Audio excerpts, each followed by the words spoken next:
Hi hello നമസ്കാരം അപർണയാണ്. അപ്പോൾ നമ്മുടെ ഇന്ന് 30 ഡേയ്സ് ചലഞ്ചിൻ്റെ മൂന്നാമത്തെ വീഡിയോ ആണ് കേട്ടോ. നമ്മൾ ഇന്ന് സംസാരിക്കാൻ പോകുന്നത് PF പറ്റിയാണ്.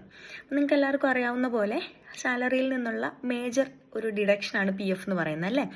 അപ്പോൾ EPFO employee provident fund organisation എന്ന് പറയുന്ന ലാർജസ്റ്റ് സോഷ്യൽ സെക്യൂരിറ്റി ഓർഗനൈസേഷൻ്റെ അണ്ടറിലുള്ള 3 സ്കീമുകളിലൊന്നാണ് EPF അഥവാ എംപ്ലോയി പ്രൊവിഡൻറ്റ് ഫണ്ട് എന്ന് പറയുന്നത്.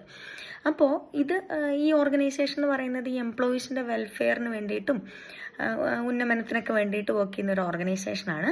ഇവരുടെ ഒരു ലക്ഷ്യമെന്ന് പറയുന്നത് EPF മെയിൻ ഉദ്ദേശം എന്ന് പറയുന്നത് ഒരു റിട്ടയർമെൻറ്റ് ബെനിഫിറ്റ് ആയിട്ടാണ് EPF നമ്മൾ കണക്കാക്കുക.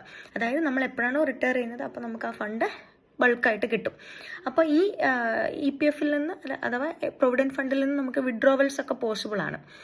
EPF എങ്ങനെയാണ് ഒരു വർക്കിംഗ് എന്ന് വെച്ചാൽ അതിൻ്റെ ഒരു കോൺസെപ്റ്റ് എങ്ങനെയാണെന്ന് വെച്ചാൽ എംപ്ലോയറും എംപ്ലോയിയും ഒരു ഈക്വൽ പെർസെൻറ്റേജ്, ഇപ്പം കറൻ്റ്ലി അത് 12% ആണ് EPFOയിലേക്ക് ഡെപ്പോസിറ്റ് ചെയ്യുന്നു. അതിൽ നിന്നും ഇപ്പോൾ എമർജൻസി ഒക്കെ ഉണ്ടെങ്കിൽ നമുക്ക് വിഡ്രോവൽസ് പോസിബിൾ ആണ്. അപ്പോൾ അതിനൊരു ഇൻട്രസ്റ്റും നമുക്ക് കിട്ടും. അതാണ് ഇതിൻ്റെ ഒരു കോൺസെപ്റ്റ് എന്ന് പറയാം. എങ്ങനെയുള്ള ഓർഗനൈസേഷൻസ് ആണ് അല്ലെങ്കിൽ ആരാണ് EPFOയിൽ നമ്മളെ ചേർക്കുക അല്ലെങ്കിൽ എങ്ങനെയാണ് അതിൽ മെമ്പർ ആവുക എന്നൊക്കെ ചോദിച്ചാൽ നമ്മൾ വർക്ക് ചെയ്യുന്ന കമ്പനിയിൽ ഒരു 20 മെമ്പേഴ്സിൽ കൂടുതലുണ്ടെങ്കിൽ അല്ലെങ്കിൽ 15,000 താഴെയാണ് നമ്മുടെ സാലറി എങ്കിൽ മാൻഡേറ്ററി ആയിട്ടും നമ്മളെ പ്രൊവിഡൻറ്റ് ഫണ്ടിൽ രജിസ്റ്റർ ചെയ്യിപ്പിക്കേണ്ടതുണ്ട്. ഓക്കെ, അപ്പോൾ ഇതാണ് അതിൻ്റെ ഒരു ബേസിക് കോൺസെപ്റ്റ് എന്ന് പറയാം.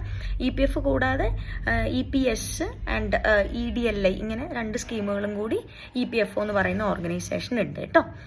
Thank you so much.